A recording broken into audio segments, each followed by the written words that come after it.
14th, car number 75 of Bill Ellswick. And 15th spot, car number 3 of Richard Childress. And 2 laps down. And action up in turn 3. And we have a car up over the wall. Number 15, Bobby Allison, involved in the spin. He's down on the bottom of the racetrack. Car number 40. One car is upside Joe down. Boer. We have a car upside down over the wall. We cannot read its number. It is a red car on the bottom. That's all we can say at the moment. Bobby Allison coming down pit road. Bobby spun out to avoid some of that traffic. The driver of the car that is upside down right over the guardrail is climbing out on top of the car. He's standing up on it and he's waving, saying everything is A-OK. We're looking to get the car number, and the driver is now climbing down. And I'll bet that's the first time he's ever used a transmission as a stepladder getting out of that race car. Up on his side, coming down off now. The wrecker's over, wrecker crew's over working. Car number 40, Joe Boer, also involved in that. His car seemed to be okay. He came down pit road right quick. Richard Petty in the pits getting tires. Darrell Waltrip in the pits also. Cale Yarbrough. Dale Earnhardt, Terry Labonte, the leaders, are all in the pits now picking up tires. Harry Gant in a drag race heading out down that racetrack, and, well, wait a minute. The flagman says go, and then the flagman says no. And now, Cale Yarbrough, Richard Petty start out. Harry Gant right on his back bumper.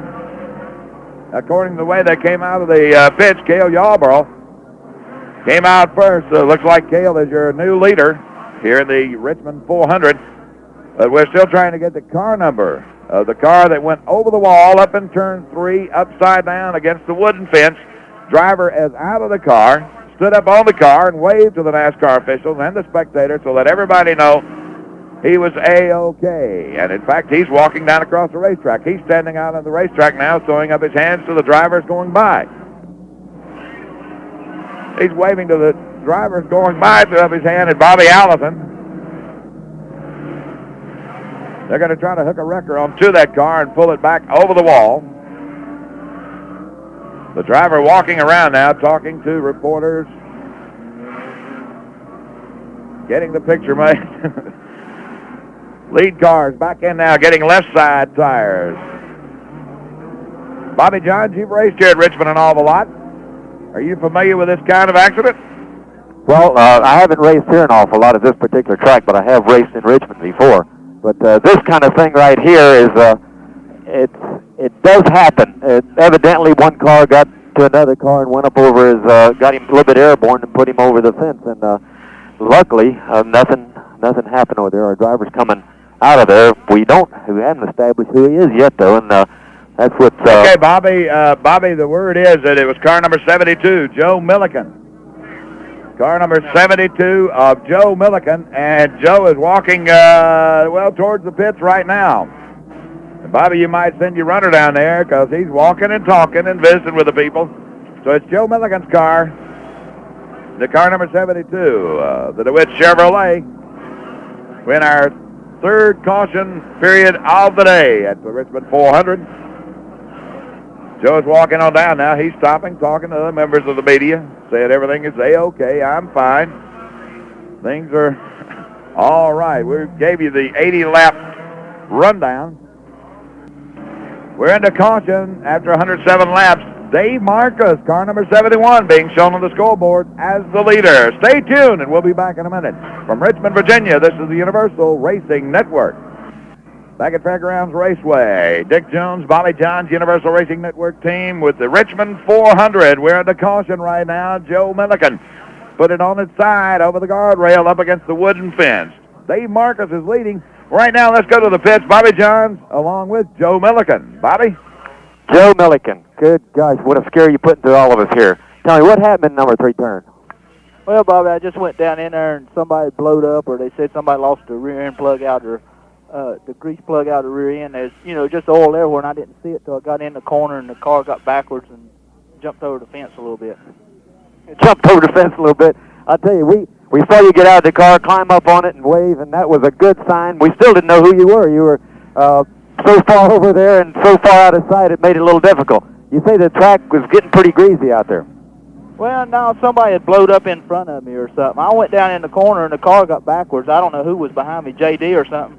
I seen him backwards, too. I don't know where he ended up, but I ended up outside the racetrack. Well, of course, you haven't had time to survey the damage to the car over there, but and we certainly know it's going to be out for the rest of the day. Are you going to try to use the same car next week at Rockingham? I don't know. It looked like it killed the car pretty bad. Maybe we can get it ready for Atlanta. Uh-huh. Let me ask you about the track condition out there today. You know, it looked like number 2's got a tricky spot over there, a little bit slick spot over there. Is that presenting any problem today?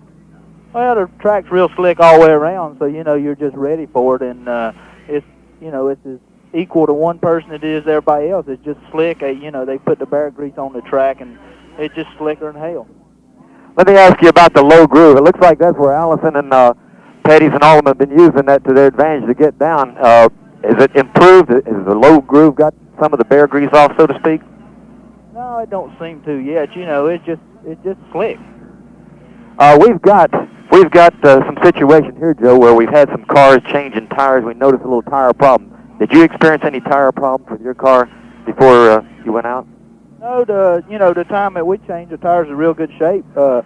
We put a little wedge in the car and helped it, and we needed a little more. And the next stop we'd have got some in it, but the cat, when somebody blows up and dumps oil like that, there's just nothing you can do. You just hit it and you'll land somewhere. You just hang on. Joe Millikan, sorry to see you had to race so early, but better luck at Rockingham. Now back to Dick Jones. Let me ask Joe a question, Bobby, before he gets away. Joe's a young driver.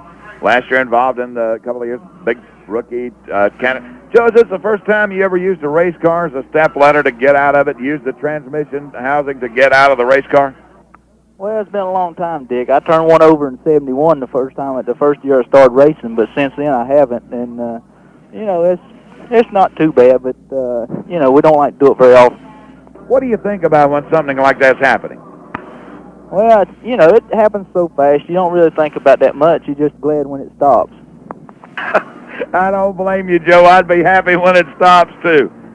Joe Millikan, car number 72, Randleman, North Carolina, DeWitt Racing Chevrolet. And, Joe, they've got it back up on its wheels now, but it's sitting straddled to the guardrail. So you have another problem.